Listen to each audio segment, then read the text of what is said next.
1-inch CMOS sensors, 6K 30 frames per second, 360-degree recording, 62 minutes of continuous 6K 360 recording.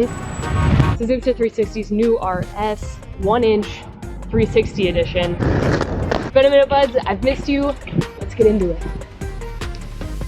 The One RS 1-inch 360 edition has a bad name, but it's due to the fact that the core of this camera is the same core that is in Insta360's One RS, a camera that I didn't even review because it had very small changes over its previous version, the One R, but it did leave me thinking that Insta360 had to have more up their sleeves. And well, here is the more. It's a dual 1-inch CMOS sensor 360 camera mod with a larger battery and a mounting case that, together with the One RS's core, creates the most robust consumer 360 camera Insta360 has ever made, and also absolutely the most expensive, at $800. And for how large that sensor and price tag are, I was hoping for just a bit more of a bump in picture quality. But first, the good. This camera, it feels amazing in my hand. It's made up of 4 parts. You have the plastic mounting bracket, a battery brick with a USB-C charging port, 1/4-inch tripod mount, and USB-C plug to connect to the core, the main core piece with a USB-C port, micro SD card slot, and a very responsive 1.3-inch touchscreen, and then, of course, the dual 1-inch CMOS sensors and lenses. The larger lens mount makes a really nice lip from the grip that not only proves to be a great resting spot for my thumb, but also a perfect spot for the power button with the record button right underneath it. Basically, using this camera with just your thumb is incredibly easy. There are also these plastic side panels that display details about the sensor and the stabilization. And although they are not e-ink, very sadly, they do kind of look like e-ink, and I just think it's a sweet little touch. At 239 grams, the camera feels more robust, but also made me fear that I would drop it, especially when holding it out on a selfie stick. Insta360 actually warns that for action sports such as biking or if you're on a motorcycle, any selfie stick longer than 4 feet is absolutely not recommended, and I can feel why. It gets really heavy really fast. There is a rubber lens guard that comes with the camera, but when the camera's in use, I had constant worry of one of these lenses that cannot be used or replaced being scratched or cracked. The system is also only rated IPX3 water resistant, so you will not want to submerge this in any sort of water. Insta360 does offer a care program for $79 that covers a one-time accidental damage repair and the shipping fees for 1 year after purchase.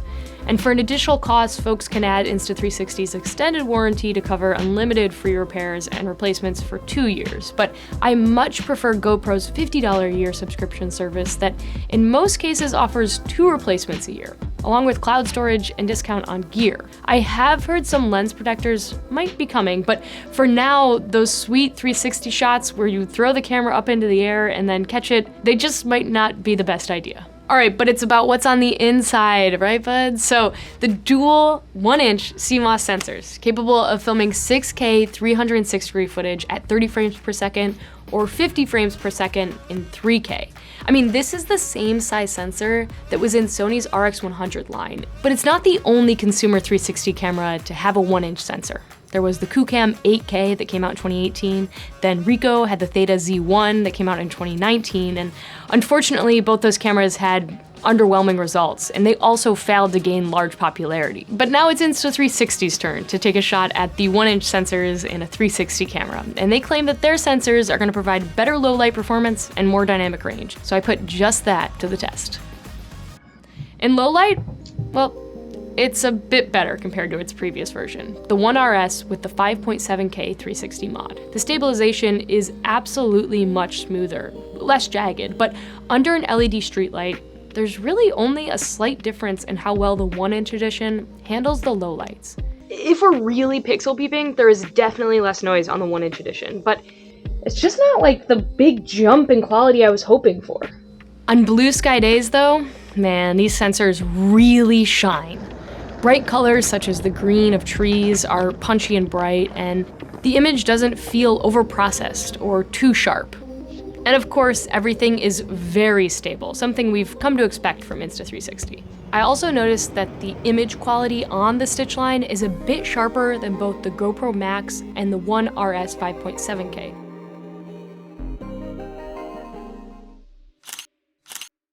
On the photo side, there is an HDR mode that produces balanced images without looking too processed, but the downfall comes in how long those photos take to capture. You're looking at around 1.5 seconds to take a quick shot. I just ended up recording video and taking screen grabs instead. My favorite mode though, by far, is the time-lapse. I've seen loads of TikToks with 360 cameras in people's mouths, which is a very funny perspective, but putting this out on a selfie stick in front of you and walking through an arch, that's a 10. The battery life has been right about where I would expect it. You're looking at about an hour and a half of straight use, which will bring you from 100 to a clean 0.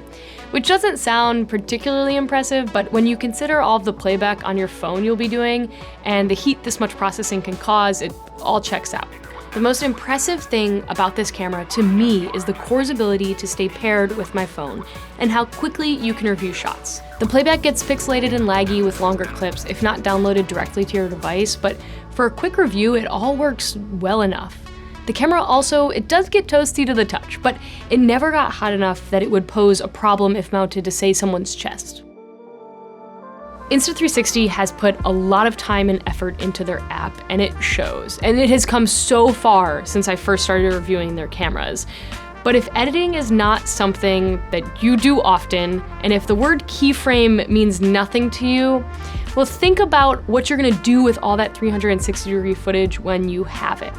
Using their app to edit your footage will take time, patience, and practice. And if you are not willing to put that in, you shouldn't be buying a 360-degree camera. But for us editors, I am happy to report that Insta360 has significantly improved their desktop app. It has a better design, far more intuitive icons, you can see thumbnails of all of your clips, and you can continue to edit even when a clip is exporting. I also really love the sound that the program makes when an export is complete. It's just like really happy, and same, I feel equally as happy when an export is done. Let's bring it on home though. So the Insta360 1-inch, nope, yeah, got it. The Insta360 One RS 1-inch edition. It has a larger sensor, it's heavier weight, and a polished app experience. And it feels like a breath of fresh air in a rather stagnant 360-degree camera market. But unlike its predecessors, it is not an action camera. I mean, not only does it have hella glass that is just asking to be scratched, but it also doesn't have a robust repair program. It doesn't have high frame rates, it doesn't have a rugged build, and it is absolutely not water resistant like the GoPro Max or Insta360's own One RS and One X2. And at $800 for the full system, which does include the core, the mounting bracket, the battery, and the lenses, it is very expensive. And I don't yet feel that this system's minor upgrades in low light performance and resolution, I mean, we went from 5.7K to 6K, y'all. I just don't think that's worth almost double the price of what is already available. And for existing One R and One RS users, the 1-inch 360 lens, battery, and mounting bracket are available for $650. Though for One R users, I would wait till there was a bit more testing done with that older core in this new system. None of that is to say that I'm not excited about this camera. I think it's great, because not only does it feel better in my hands, but with every product released, Insta360 software gets better and better. And by putting a larger sensor into a camera that has gained significant popularity, and has also been limited to a much smaller sensor size, well, it signals to me that the entire consumer 360 market is about to get a lot more exciting. This video is dedicated to my producer Phil, who is quite literally a boss on inline skates.